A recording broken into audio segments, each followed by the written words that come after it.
You finally got that brand new person on your team. You now need to figure out how are you going to onboard them or make them as effective as possible, as quickly as possible. This week on the Practicing Leader podcast, we're going to talk about onboarding a brand new employee. I'm your host, Parul Bhargava, and let's discuss.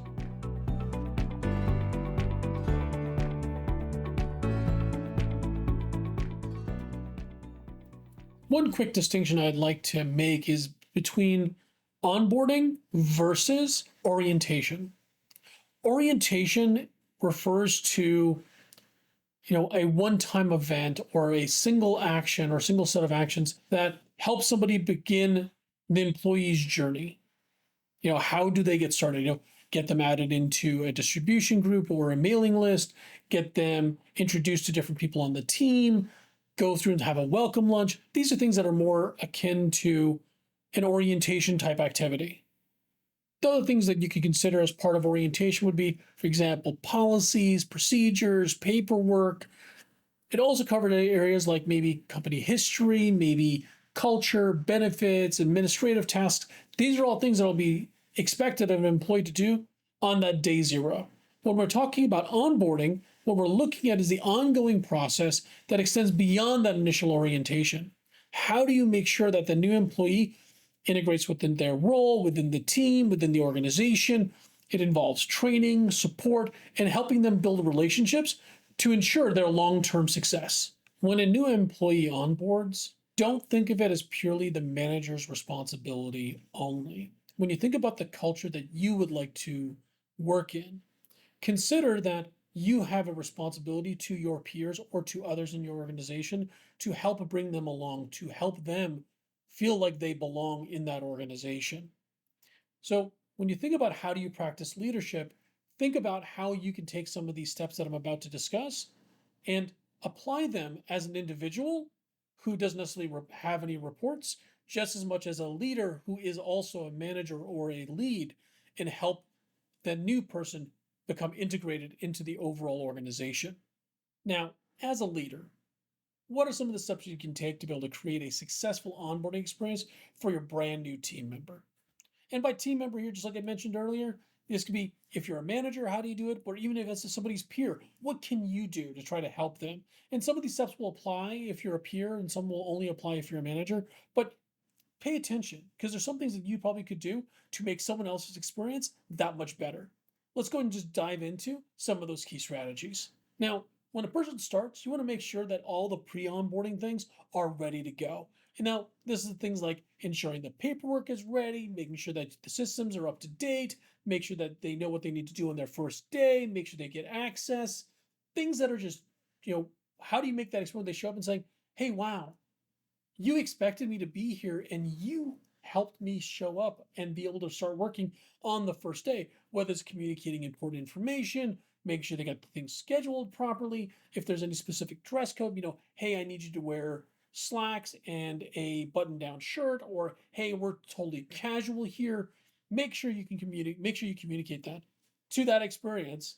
When I started my first tech job way back ago, I had really, really long hair and I used to wear ripped t-shirts and shorts and Tivas. And I went to my first day and prepared for my first corporate job, in air quotes, my first corporate job. And I'm like, okay, I got myself a pair of shiny shoes, I got dress pants, I wore a button-down shirt, I was wearing a tie, and I went in fully ready to embrace this new role, got my hair cut, took my earrings out, the whole nine, did all of it. Get to the office at 8 o'clock. Doors are locked. Nobody was there. Didn't know what I was supposed to be doing. And that experience left me kind of like, okay, bummer. Like, I guess I'm here early, so I'm just going to sit and wait. Finally, the receptionist showed up and she let me in and said, oh, yeah, great. Your boss will be here in a little bit. Why don't you go ahead and just wait in the lobby and we'll go ahead and get you set up. My boss showed up wearing a baseball cap, a t-shirt, shorts, and Tivas, and he didn't have long hair, but he was wearing earrings. And he asked me, what's up with the shiny shoes? And I'm like, can I get rid of the shiny shoes? I've got Tivas in my car. But man, like I cut my hair that I've been growing for years just in preparation for this job. So when I talk about dress code, do whatever you can to try to make sure that person feels welcome and ready to join you, and make sure that they're not making assumptions about what the dress code is as a way to help them be able to feel that they belong in an environment where they may not necessarily have all the information. Now, now the brand new employee shows up. Now you're going to welcome them and give them an orientation. And this is where I was making the distinction earlier about whether or not there's an orientation versus an onboarding.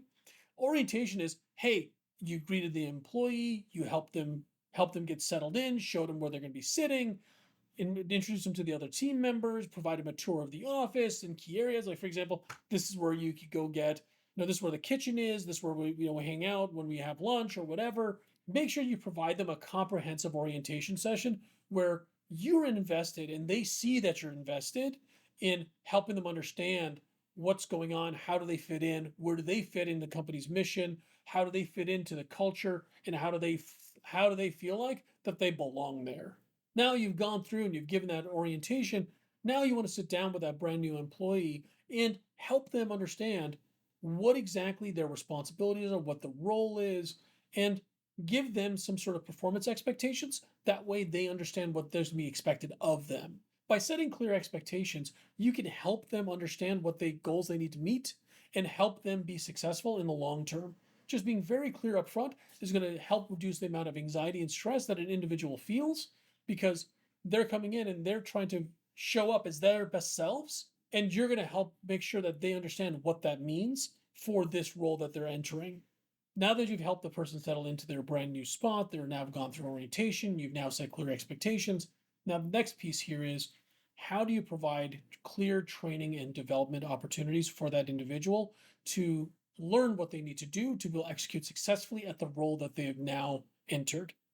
This could be providing them comprehensive training. It could be shadowing somebody. It could be assigning a peer mentor or buddy to help support and guide them through some of the initial tasks. It could be offering them opportunities for other professional development or saying, hey, here's how you can go learn about X, Y, or Z.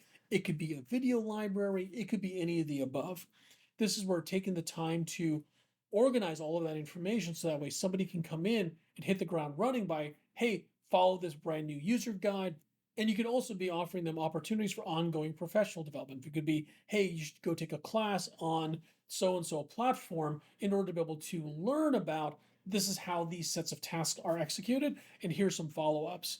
Make sure that you're making that information available to that employee up front. The more that they learn, the more that they understand, and can do that in a self-reliant way, the better off that individual will be. They've gone through their training and development. They're now beginning to learn what are some of the tasks that they need to learn. Now, the next step for you as a leader is figure out, how do you best integrate this brand new employee into your existing team? Now, in this context, this doesn't mean that you have to be a lead or supervisor to be able to help a new individual integrate into a brand new team. It could also be something that an individual contributor can also do, whether it be organizing team building events or informal get togethers. You can do that whether you're an individual contributor or if you're a manager. You can do it in either case. Just as easily, you can facilitate introductions to other team members as well as other stakeholders that you'll be working with across your organization, as well as foster an inclusive environment where you can have great discussions about how things work and then figure out, how do you continue to do that in an open way to allow everyone to be able to contribute. Creating that safe environment for people allows people to be able to both ask questions so that way they can learn more quickly, as well as be able to bring new ideas in because maybe somebody else has an experience that you don't have, and you can try to learn from that as well. The next thing is regular check-ins and feedback. This is your opportunity to be able to find out from the brand new employee, how are they fitting in? How are they feeling like they're part of the team? Is there anything else that you could be doing to help them better integrate, whether it be by answering questions, by having regular one-on-ones, by providing guidance, by addressing any concerns that they may have? These are all things that allow you to be able to get more information from the individual about how they're fitting in. The end goal is to create an environment that encourages open dialogue and to welcome questions and suggestions. That's the place where you want to be with your brand new employee, where they feel safe in being able to do that. This also is a chance, if you're a lead, or even if you're a peer, is to recognize things that they've achieved or contributions that they've made. This is a way for you to be able to provide that feedback on an ongoing basis in order for them to be able to feel like they can be seen. Finally, follow up and support. Continuously monitor progress and provide support as needed. This can't be stressed enough. Simply having somebody go through an onboarding process or going through an orientation or going through a meeting once or twice is not going to give you ready feedback about how things are going on in the long run. You need to continually be curious and ask these questions. It's going to allow that brand new individual to feel like they fit in and continue to be seen and be heard. By making yourself approachable and giving ongoing support and guidance, you have a higher likelihood of being able to figure out, is something not going quite as well as you would have hoped? Is something not going well for that individual that makes them feel like they do not belong? These are things that are going to affect whether or not that employee will stay in your group. Because as the old adage goes, people join companies, but they leave managers. So finding out how are you going to make sure that person feels like they both are included and feel like they belong is an important aspect here.